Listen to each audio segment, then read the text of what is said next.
Segundo o Instituto Nacional de Câncer, o câncer de mama é o tipo mais comum entre as mulheres no Brasil, com exceção dos casos de câncer de pele não melanoma. Em 2023, a estimativa de novos casos de câncer de mama no Brasil foi de 73.610 casos, com risco estimado de 66,54 casos a cada 100 mil mulheres. Minas Gerais é o segundo estado brasileiro em número de casos estimados de câncer de mama, o que representa uma taxa de incidência de 73,47 casos por 100 mil mulheres. Especificamente em Patos de Minas, os dados sobre câncer de mama geralmente são menos detalhados do que em âmbito estadual ou nacional. Em 2022, de acordo com o Sistema de Informações sobre Mortalidade, houve 19 óbitos atribuídos ao câncer de mama na região aqui de Patos de Minas, que abrange o município e também os arredores. Os dados apresentados refletem a importância de campanhas, como o Outubro Rosa, que iniciou ontem e visa não apenas conscientizar, mas também melhorar o acesso ao diagnóstico e tratamento do câncer de mama. E para falar então sobre esse assunto e esclarecer dúvidas, convidamos o médico ginecologista e mastologista, referência em saúde feminina, o Flávio Rocha Gil. Seja bem-vindo, Flávio, ao estúdio Edilson Guimarães. Bom dia. Bom dia, é um prazer estar aqui com vocês. Prazer é nosso em recebê-lo. Então vamos começar, Flávio. Você acredita que a conscientização sobre o câncer de mama no Outubro Rosa poderia ser expandido para incluir também a saúde emocional das mulheres? E como é que isso impacta na prevenção e no tratamento? Sim, o Outubro Rosa já é uma campanha bastante antiga, né, e de conscientização do câncer de mama, que, como você acabou de colocar, é uma doença, uma epidemia, né? O câncer de mama, cada ano que passa, ele está cada vez mais incidente. Se nós pegarmos as últimas estatísticas, né, eu acompanho isso há tantos anos, de 97 para cá, o número de casos dobrou. Então, era 37 mil casos em 97, hoje nós estamos com 74. Então, nós temos que parar para pensar, por que será que o câncer de mama, todo ano, nós temos mais casos? Porque todo ano o INCA lança a sua estatística, que era 69 mil, agora para 2025 é 74 mil. Então, será que o câncer de mama é uma coisa de doença hereditária, familiar? Ou será que é o ambiente, que é o nosso estilo de vida que está promovendo cada vez mais esse número de casos? Então, quando nós temos uma doença que está tendo essa incidência aumentada dessa forma, nós temos que tentar entender qual é a culpa da sociedade, o que nós temos a ver com isso para tentar uma prevenção mais eficaz. Sim, falaremos disso agora, inclusive, sobre os principais fatores de risco para o desenvolvimento do câncer de mama. Se fala muito em hereditariedade, isso procede? E também, se é fato ou fake que o uso de antitranspirante e o consumo de ultraprocessados também podem afetar a saúde da mulher? Bom, então, fake, né? O desodorante, acho que foi a primeira fake news que surgiu na internet quando existia só e-mail. Eu lembro, em 98 eu recebi um e-mail falando sobre isso. Não, isso é fake, nenhum desodorante provoca câncer de mama, é extremamente importante a gente falar sobre isso. Assim como mamografia também não é um exame que provoca câncer de mama, pelo contrário, é o exame que nós temos para prevenir a nossa principal arma de câncer de mama. Então, assim, acho que o Outubro Rosa, ele serve para conscientizar e para desmistificar também uma quantidade de notícias que não procede e acaba atrapalhando anos e anos de campanhas de prevenção. E sobre alimentação também conta muito, então, né? A alimentação, como você disse, Minas Gerais é o principal, hoje é o segundo estado, né? Se nós compararmos o primeiro estado, nós temos Rio de Janeiro, nós temos Rio Grande do Sul. Aonde estão os estados com menos casos? No Nordeste, no norte do país. O que tem a ver com isso? Olha, tem a ver o comportamento das mulheres. Então, a mulher que mora no Maranhão, por exemplo, será que ela tem o mesmo número de filhos? Será que ela engravidou na mesma idade da mulher gaúcha? Será que a mulher gaúcha tem o mesmo tipo de alimentação da mulher que mora lá em Belém? Então, são comportamentos alimentares completamente diferentes e isso torna, sim, o câncer de mama mais incidente. Então, nós sabemos que uma alimentação mais industrializada, nós sabemos que uma alimentação mais rica em gordura, e em especial o sobrepeso e a obesidade, são fatores determinantes para o aparecimento de câncer de mama, em especial nas mulheres na pós-menopausa. E aí fica um dado importante. A mulher, hoje, a maioria dos casos de câncer de mama são em mulheres acima de 50 anos. A maioria. A grande maioria. Ah, mas está tendo muito caso em mulheres jovens. Sim, chama atenção o aparecimento de novos casos em mulheres jovens, mas de longe não é a maioria. A maioria está relacionado a mulheres acima dos 50 anos, que são mulheres que estão acima do peso, e se você fazer o inverso, atividade física, uma boa alimentação, você reduz o câncer de mama em 60%. Então, nós já estamos falando em prevenção primária.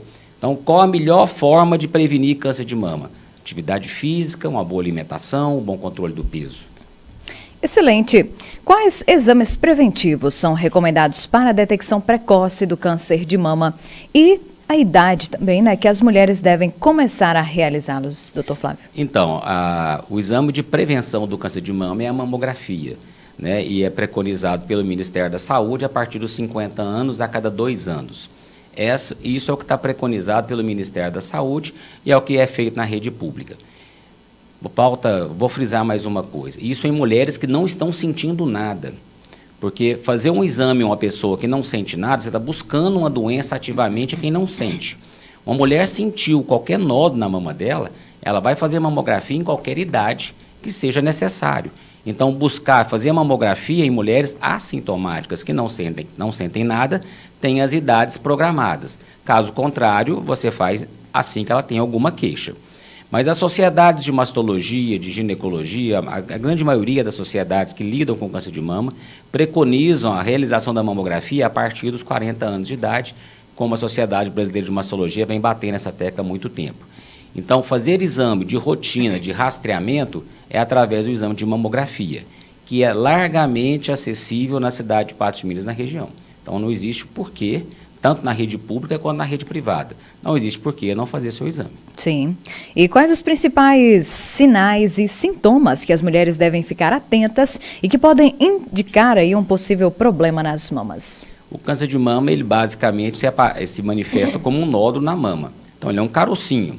Esse caroço, normalmente, ele é endurecido, ele é consistência de pedra. Então, para a mulher sentir, ela tem que ter o hábito de palpar a mama, sim, conhecer o seu corpo. Mas não de maneira sistemática, como autoexame, fazer isso todo mês. Mas ela tem que se autoconhecer e palpar a sua mama. Percebendo o nódulo, ela tem que procurar a assistência médica, sim, imediatamente. Mas não é só por nódulos que o câncer de mama se manifesta. Ele pode se manifestar por secreção pelo mamilo, né? Normalmente, quando é por secreção, são sanguinolentas, ou então uma secreção bem clarinha, parecendo água de torneira, a gente fala água de rocha. Então, secreção no mamilo e coceira no mamilo. Então, coceira no mamilo, retração parecendo uma covinha, a mulher levanta o braço, ela percebe que deu uma retraída em algum ponto da mama dela, ou então algum abolamento. Existe uma alteração também um pouco mais rara, mas que chama muita atenção e nos preocupa, que é um aspecto avermelhado na mama, que dá um aspecto de mastite. E a mama fica parecendo uma casca de laranja, que nós chamamos. Então, sim, esse é um tipo de câncer muito agressivo, que nós chamamos de carcinoma inflamatório. Então, todas essas situações que você perceber que está tendo na sua mama, deve procurar ajuda médica. Então, são vários aí os sintomas, né, que podem aparecer nas mulheres. Ô, doutor Flávio, então, para a gente fechar, a Santa Casa passou a contar novamente com a oncologia, o que facilitou e muito a vida de pacientes em tratamento que precisavam se deslocar centenas de quilômetros. Além disso, a instituição chegou a realizar, em parceria com o SUS, cirurgias de reconstrução mamária. O senhor pode falar sobre a importância aí dessas medidas aqui para Patos de Minas? Sem dúvida, né? Já tem bastante tempo que eu estou em Patos, né? E a gente sabe da importância de ter um centro de referência na cidade e na região. E Patos sempre foi referência de uma região de mais de 30 municípios, que tem o hábito, que gosta de vir a Patos, e a gente tem que oferecer um tratamento à altura para esse pessoal que chega. Quem está passando por um diagnóstico desse sabe da fragilidade e as dificuldades de encontrar um local, né, que seja bem acolhido. E a Santa Casa está fazendo um belo papel em estar resgatando a oncologia novamente para a nossa região. A reconstrução mamária é um ponto muito importante, né? Você fazer o diagnóstico, em algumas situações a gente tem que retirar toda a mama, você poder oferecer a reconstrução imediata é uma técnica extremamente muito boa para os pacientes, mas não necessariamente toda cirurgia passa por retirada da mama e reconstrução. A grande maioria das cirurgias hoje são cirurgias conservadoras quando nós fazemos o diagnóstico precoce. Então, daí mais um recado a todos, que até o tratamento se torna bem mais reduzido, as chances de cura são bem mais elevadas quando a gente faz um diagnóstico inicial e precoce. Dr. Flávio, quais são as principais opções de tratamento disponíveis para o câncer de mama atualmente e como é que os avanços tecnológicos têm influenciado aí o sucesso desse tratamento? O câncer de mama, o tratamento dele é eminentemente cirúrgico. A gente sempre parte do princípio que aquele tumor ele tem que ser retirado. Ele tem que ser retirado da mama com uma margem de segurança. Então, quanto maior o tumor, maior a margem a ser retirada, e aí nós indicamos a retirada toda da mama ou a retirada parcial da mama, que nós chamamos de cirurgia conservadora. Então, diante da remoção, agora a mama já não tem mais tumor, nós vamos completar com vários outros tratamentos. E o câncer de mama, às vezes, ele pode responder, ele é um tumor hormonal, você vai dar anti-hormônio. Se ele tiver uma resposta imunoterápica, você vai dar vacinas. Se ele não tiver resposta a esses receptores, você vai dar quimioterapia. Se você tem risco da doença manifestar na própria mama de novo, você faz a radioterapia, que é um tratamento mais localizado. Ou seja, nós temos várias opções de tratamentos adjuvantes, que complementa o tratamento cirúrgico da mama. Então, se nesse tempo todo, apesar da grande incidência, do aumento do número de casos, como a gente acabou de falar, nós também evoluímos muito em tecnologia, em recursos cirúrgicos, em reconstrução mamária e em várias novas substâncias, várias novas drogas para poder trazer cada vez mais sobrevida. E fica aqui uma notícia boa, né? Nós temos uma grande sobrevida das mulheres com diagnóstico de câncer de mama. Então, quando se faz um diagnóstico de câncer de mama, isso não é o fim. Muito pelo contrário, nós temos um longo período, temos uma batalha pela frente, mas os índices de sobrevida são altíssimos. A gente consegue vencer a grande maioria dos casos. Sim. Com a vasta experiência do senhor, o senhor percebe que esses números aumentaram muito de anos atrás para agora? Sim, o câncer de mama todo ano aumenta. Tem coisas boas nesse aumento e tem coisas ruins. Então, qual uma coisa boa? Nós estamos vivendo muito. Então, a população está vivendo cada vez mais, né? Então, o câncer de mama é uma doença de mulheres acima de 50 anos. Tem aumentado em mulheres mais jovens, sim. Mas quanto mais nós vivemos, e nós somos hoje uma população longeva, nós estamos tendo mais câncer de mama. Aqui, quando eu cheguei em Patos, tinha um mamógrafo. Hoje nós temos um monte de mamógrafos. Então, nós temos muito mais acesso ao diagnóstico, fazemos mais diagnóstico, né? Então, falamos também que tem muito a ver do câncer de mama com alimentação. Então, hoje nós somos uma população extremamente bem nutrida, bem alimentada, né? Então, nós temos uma superprodução alimentar. Então, nos anos 70, nós tínhamos um problema de desnutrição no país altíssimo. Então, hoje nós temos uma oferta de alimento e, com isso, vem uma oferta de açúcar também muito alto e que faz com que o risco de câncer de mama aumente. E são as coisas boas, vamos falar assim. Existe um comportamento que é o comportamento da mulher moderna, que vem mudando, né? Então, a mulher hoje, ela está bebendo, ela está ingerindo bebida alcoólica de uma maneira bem mais... Isso acentuou com a pandemia, né? E o alcoolismo, ou a presença do álcool, ele aumenta, assim, o risco de câncer de mama significativamente, né? Então, a mulher hoje, ela tem o seu filho mais tardiamente, foi um dado que nós não falamos, né? Se você comparar do tempo da minha avó, da minha mãe, ela teve filho aos 15, aos 20. Hoje as mulheres estão programando a sua gravidez acima dos 30. Sim. E isso significativamente aumenta o risco de câncer de mama. Então, ter o filho mais tardio, reduzir o número de filhos, estar bem alimentado, viver mais, você observa que é um comportamento da sociedade. Isso não tem volta, né? Então, nós vamos aprender a conviver cada vez mais com a presença do câncer de mama. Daí a necessidade, né, de campanhas como o Outubro Rosa, de estar esclarecendo cada vez mais para que o diagnóstico seja precoce. Excelente. E com relação aos homens, o câncer de mama em homens é algo que existe mesmo? E como é que eles podem detectar isso? Sim, existe. Estou até lembrando que eu fui no aniversário de casamento de um paciente meu, da Lagoa Formosa, mandar um abraço para ele, porque ele fez bodas de 50 anos de casado e quis comemorar a vida dele, né? E ele quis celebrar porque ele passou por um diagnóstico de câncer de mama. Olha só. Então, é muito bacana de ver que ele foi um homem que procurou precocemente, a gente conseguiu fazer o diagnóstico precoce e ele está curado. Mas o grande problema no homem é que, normalmente, o diagnóstico é tardio, né? O homem jamais pensa que aquilo ali pode ser um câncer de mama. Como e é da mesma forma que mulher, se tocando, tem um carocinho ali. Mas como é uma incidência bastante rara, nós não temos programa de rastreamento mamográfico para o homem como tem na mulher. Porque a gente só vai rastrear doenças comuns. Doenças raras, você não tem um programa de rastreamento. Mas o homem tem que saber. O que muda é a proporção. Nós temos, o dado era de 100 casos para 1.